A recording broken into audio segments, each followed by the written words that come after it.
Welcome to another episode of the Leading Life Podcast. I'm your host, Andy Zook, and here is where we're going to talk about helping you become a stronger leader in all aspects of your life. All right, here we go.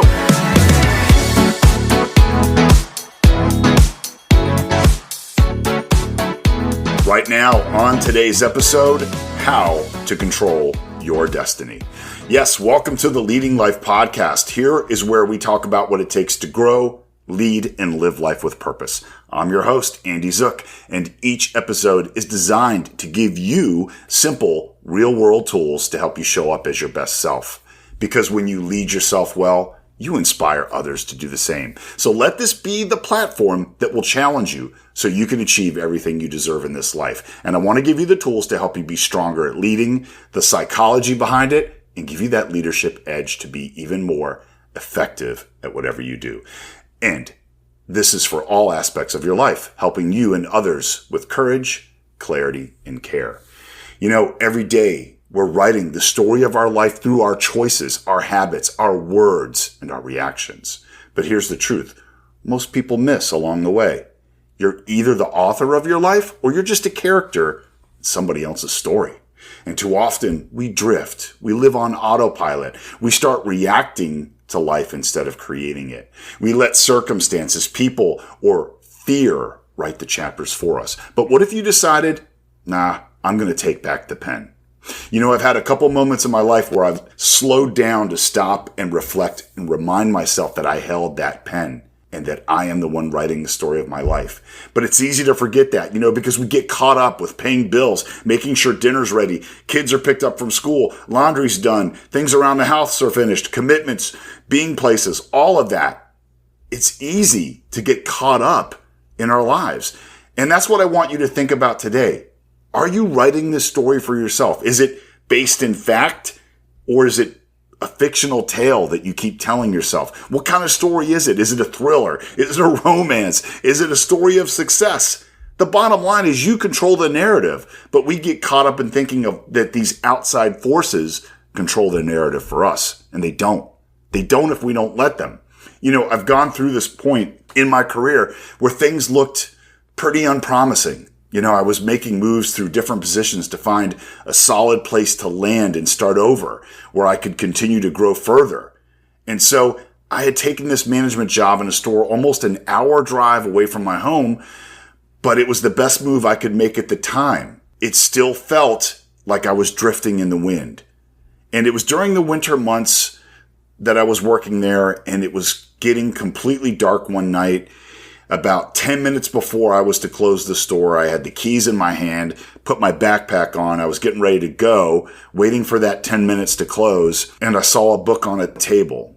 And I don't remember the name of the book, but I remember opening it. And the first page had a quote that jumped out at me and changed the course of my life forever. And it was a quote by Jack Welch that said, "Control your destiny or somebody else will." And it was all I could think about on that hour-long drive home to my wife. I said to myself, I got to get out of here.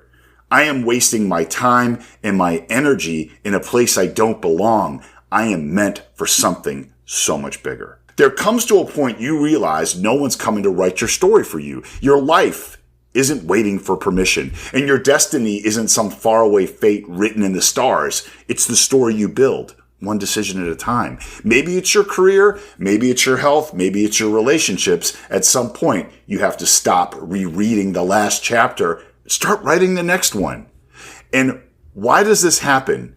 Why do we get caught up in this? What's the psychology behind some people that never really write their own story?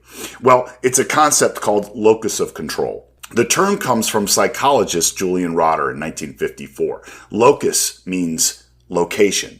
So locus of control means where do you believe control over your life is located? And there's two main types. Internal locus of control, which is you believe that what happens in your life comes from your own choices, actions, and mindset. You don't control everything, but you trust your response shapes your direction.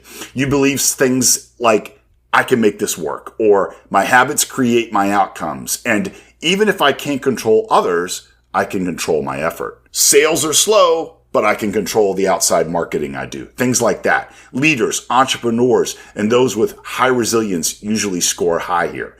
They see setbacks as information, not identity.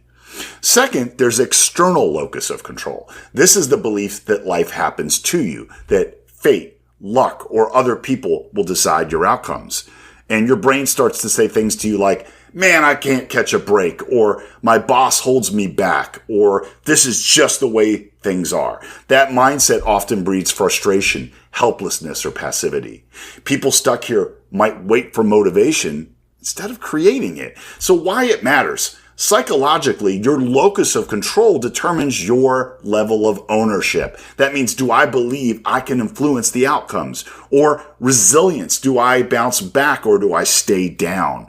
Or lastly, motivation, do I act first or do I just wait for things to change?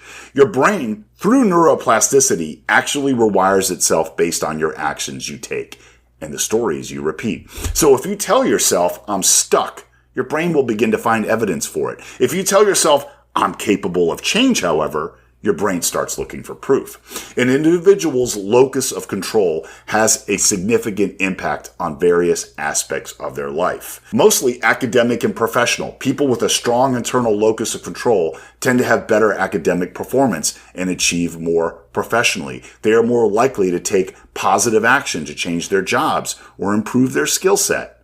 Health and well-being. Internal locus is generally associated with better physical and mental health. Individuals who believe they control their health are more likely to engage in healthy behaviors, exercising, healthy eating, and cope better with stress around them.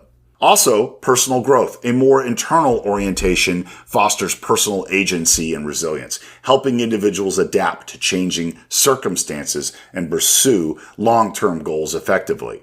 Neuroscience backs this up. When you feel in control, your prefrontal cortex, that's the decision-making and problem-solving part of the brain, activates. It helps you plan, act, and learn. And when you feel out of control, your amygdala, which is the threat center, dominates. And that triggers anxiety and helplessness. That's why even small wins or intentional choices rebuild that confidence.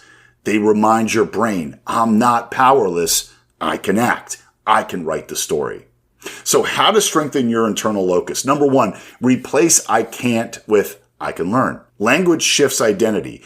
If you say I'm bad at this, it should become I'm learning how to get better instead. Number two, focus on what's controllable. You can't control outcomes, but you can control effort, attitude, and consistency. Number three, reflect on your wins. Remind yourself where your choices created results. This rewires the brain toward agency. Number four, surround yourself with ownership thinkers.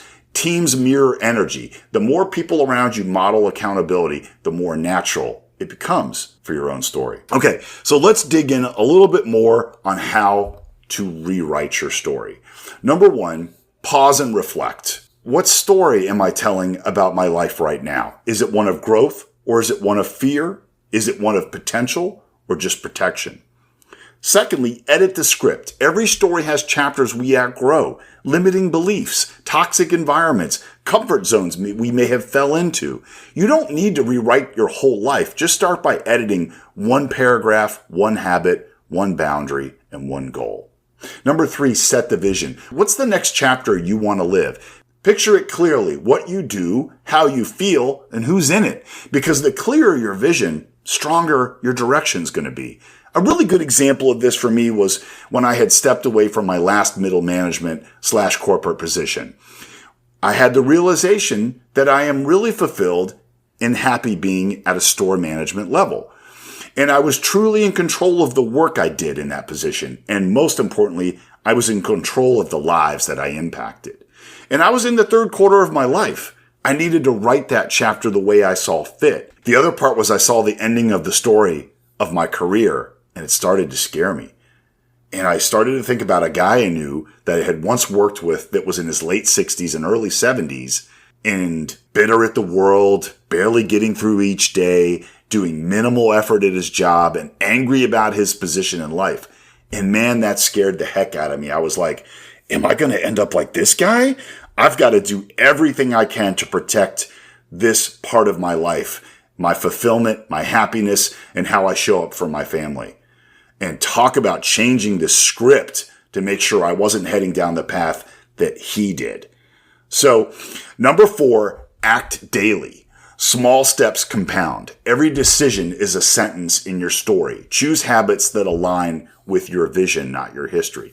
Yeah, what we choose to do daily is crucial. Every step that we put forward that bridges relationships, strengthens performance, and motivates our people is critical.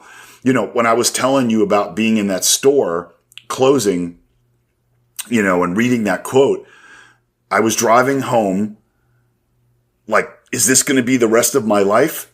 And then a month later, the phone rang. And I've told this story 1,000 times before on the podcast, but I'll be super brief. I am out for Valentine's with my wife. We're driving to Valentine's dinner and the phone rings. And it's a regional director named Christina Cameron. And she offered me a job in that phone call that would completely change the trajectory of my career. And she would end up being the greatest boss I ever worked for. And because of that phone call, I went on to do things I never thought I would do. But you know why she called me? It was because I had a reputation.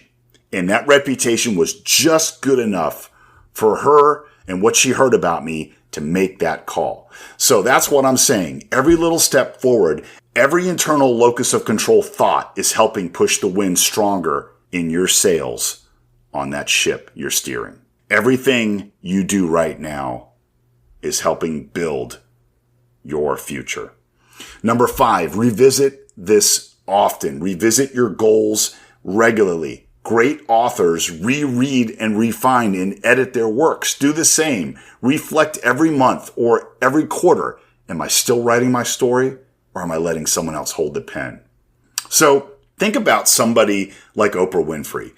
She's one of the most inspirational people on the planet for me, but she turned trauma into transformation. And she said the greatest discovery of all time is that a person can change their future by merely changing their attitude. And I remember this quote from Oprah, and I'll paraphrase it. I know I can go look it up, but I don't want to because I want to remember it the way that I heard it. And she said something like, I knew there was a better life for me out there because I dreamed of it.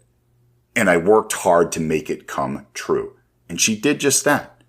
Do you know how many people really don't dream of a better life for themselves? They just kind of get caught into this helpless victim mindset. And it's so strong that their mind can't even break through it. Yeah. Think about where you want to go. Those dreams inside your head. Going back to Steve Harvey, the visions inside your head, the dreams inside your head are previews of coming attractions. All right. So here is your leadership edge for this episode. Leaders with a strong internal locus build cultures of empowerment, not blame. They teach people, we can shape this together. That's how ownership spreads through example, encouragement, and opportunity. It's not about controlling everything. It's about believing you have the influence. And here is your call to arms. Write one sentence of your next chapter. Maybe it's a goal you've been afraid to chase. Maybe it's a habit you need to break. Maybe it's a conversation you've avoided. Whatever it is, take the pen back, because destiny isn't discovered, it's authored. You're not waiting for your story to begin. You're already holding the pen. All right, so quick recap. To write your story and to write the next chapter, pause and reflect. What story are you writing so far? That's number 1. Number 2, edit the script and close those old chapters. Edit the one you're in and start writing forward. Number 3, set a vision. What does the next chapter of my life look like? What do I want it to be? What is that dream in my mind? What's the life I want to live? Number 4, act daily. Like James Clear says, every action you take is a vote for the person you want to become. And then 5, reread often. Go back and check in and make sure you're on track. C.S. Lewis once wrote, you can't go back and change the beginning, but you can start right where you are and change the ending. Your locus of control determines your locus of growth. When you believe life happens through you, not to you, that's when you start writing your own story. And I will tell you this, the best chapters are still unwritten. All right. That is my episode. I hope this impacted you for the better. Please leave me a rating or review if you liked what you're hearing. Please pass this episode on to a friend or family member or somebody you know that could benefit. Please hit subscribe so you won't miss another episode of the Leading Life podcast. And remember, I want you to go out, lead on, lead strong, be awesome you. But most importantly, go out and be the hero of somebody's story today. Okay? Write those new chapters. I can't wait to talk about it again. Take care. Bye.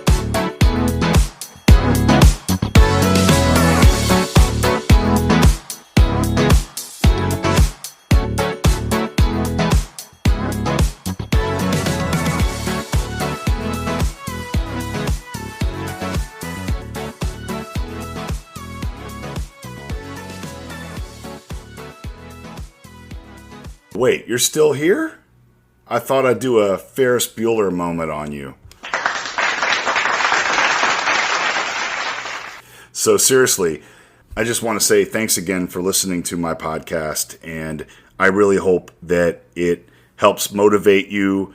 Take the lead in your life, really own it, and live the dream life you ultimately deserve. I care about you. I just want you to know that. If you're listening, I truly care about you.